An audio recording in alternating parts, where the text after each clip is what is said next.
Hey, big news! We're producing a new podcast series with daily horoscopes, and yours truly is hosting it. Check it out by searching for your zodiac sign and the word daily. For example, mine would be Aries Daily. Your future will thank you. This is Optimal Finance Daily, episode 1717, The Things We Choose by Kevin of FinancialPanther.com. And I'm your host and personal finance enthusiast, Diana Merriam. Now let's get right to it and start optimizing your life. The Things We Choose by Kevin of FinancialPanther.com. I recently moved into a new house about 5 miles from where I used to live. The move is a massive lifestyle upgrade for me and my family, but even with our increased lifestyle costs, we should be able to meet our financial goals. Life can happen, obviously, but we have a history of being good with our finances. And we're fortunate enough to make a good income with my wife in a particularly stable profession. One big downside of our move, however, is how far away it's taken us from our son's daycare. We originally picked our daycare because it was close to our home, just a 10-minute walk. Having a nearby daycare was really important to us because of our schedules. My wife heads off to work early in the morning and usually doesn't get off work until 5 p.m. or so. That means I'm the one that typically handles drop-offs and pickups. By itself, this wouldn't be a problem, but the wrench in everything is that we're a one-car household. My wife uses our car because our office is in the suburbs. That means I'm left with the task of transporting my son without a car. When our daycare was just a 10-minute walk away, this wasn't a problem. But now that I have a 4 to 5 mile distance to traverse from our house to daycare, things have gotten a bit trickier. How I'm getting my son to daycare now. Most people can't imagine getting children anywhere without a car. But then again, most people aren't willing to think outside the box or put themselves in situations outside of the norm. Faced with getting their kids 4 or 5 miles, they'd tell themselves that they have no choice but to get a car. Here's what I'm doing instead. I took an electric bike with a suitable rear rack. In this case, I'm using my Rad City, although I may spring for a cargo bike eventually. I then put a Thule Yep Maxi bike seat on the rear rack, and that's all I need. It takes me about 25 minutes to get my son to daycare now, which is really only about 10 minutes longer than it'd take for me to drive there. And my son gets to see everything that's happening in the city on his way to and from daycare. I'm not a child expert or anything, but I feel like he's benefiting by seeing the city and all of the people around him. That's all it takes, an electric bike. Put a child seat or a trailer on it, and you now have a vehicle that can actually act as a car replacement for most of the year. It really is possible to move children around a city without a car. Admittedly, I do have some advantages that make biking more of an option for me and my son. Namely, I live in a city that has made it a priority to create bike infrastructure. One of the reasons I'm comfortable biking with my son is because my route is safe for bikers. It has protected bike lanes and bike paths that are separated from traffic. Without that infrastructure, I'd probably be more hesitant biking. That's the beauty of bike infrastructure. It gives people choices of how they can get around, in contrast to most places where the infrastructure has been created to only allow cars. And yes, I know the weather can be an issue, but it's not as big of a deal as you might think. A rain jacket and some rain pants can solve any rain issues. When you're using an e-bike, heat is rarely a problem. You don't have to use your own power after all. The only issue will be in the winter, not because of the cold, but because of the snow and ice. Most likely, I'll transition over to public transit during the winter months, when it's simply too slippery for me to bike with a kid. It'll take me a little longer, but I can still get my son to daycare without using a car. Why haven't I bought a car?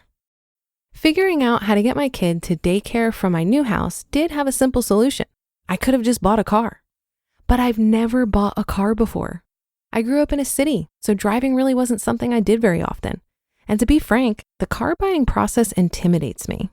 It may be strange to some people, but I'm in my mid-30s and I've never bought a car before. I don't even know how you'd go about buying a car. More importantly than just being scared of buying a car, the simple fact is I haven't bought a car because I don't want to.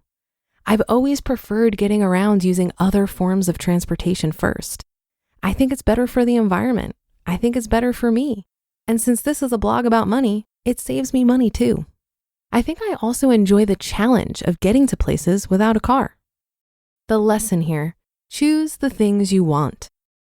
The point of this post isn't about the fact that I'm biking my son to daycare. I think it's a cool thing that I'm doing, and I don't think most people would do it this way, but that's not what this is all about. The real lesson here is about decision making. It's not that I can't afford a car. I could easily buy a used Prius for $10,000 or $20,000, and it wouldn't be that big of a financial cost for me. But for my whole life, I've chosen not to buy a car. It's not something that I really value. Instead, I've chosen to get my son to daycare via other methods. It's not the only or best way to do it, but it's the way I want to do it. It's common to think about money in terms of denying yourself things, but that's not what money should be about. It should be about making intentional choices. Buy the things you want. Don't buy the things you don't want. And when you buy the things you want, make sure it's something you actually want. The important thing is you should get to choose. You just listened to the post titled "The Things We Choose" by Kevin of financialpanther.com. One of the most challenging parts of real estate investing is finding a deal that actually meets your investment goals. You've probably spent a ton of time scouring properties and plugging the numbers into spreadsheets, only to be disappointed that it didn't check out. Investing in real estate can quickly become a full-time job. The team over at Awning is trying to change that. Awning is a real estate investing platform that really puts the passive back into passive income. They're a brokerage just like you're used to, except they have technology superpowers to help get the most out of your investment. Awning takes in your investment goals, pairs you with a dedicated advisor, and uses some pretty incredible technology to find and surface the best opportunities for you as soon as they become available. Awning's platform shows you everything you could possibly want to know, from rental and appreciation estimates, neighborhood trends, school scores, and more. If you're looking to supercharge your investment search and want to close on better deals while investing less time, give Awning a try. Head over to awning.com/OFD to start fast-tracking your real estate investing process. That's awning.com/OFD. I enjoy thinking about unconventional ways of getting needs met, so I really liked this article from Kevin. We live in a culture that teaches us to demand convenience. We want things easy, fast, and right now. But being intentional requires one to slow down and be a bit more thoughtful. I'm sure most people think Kevin is a bit extreme in not buying a car and getting his kid to daycare via an electric bike. But he's doing what he wants to do, and I suspect he recognizes that what other people think of him is none of his business. It reminds me of when I was living in Brooklyn and I'd use public transportation to get to the airport. It took 2 trains, a bus, and anywhere from 1.5 to 2 hours for the trip. Most people I know would just take an Uber. But the thing is, depending on traffic, it would usually still take about an hour to get there, and it was so much more expensive. I paid $2.75 for the public transport versus at least $50 for a cab or Uber. Sure, it took a little more time and planning, but I also enjoy taking the subway much more than sitting in traffic. I agree with Kevin that you should do what you want to do. Not everything is about saving money.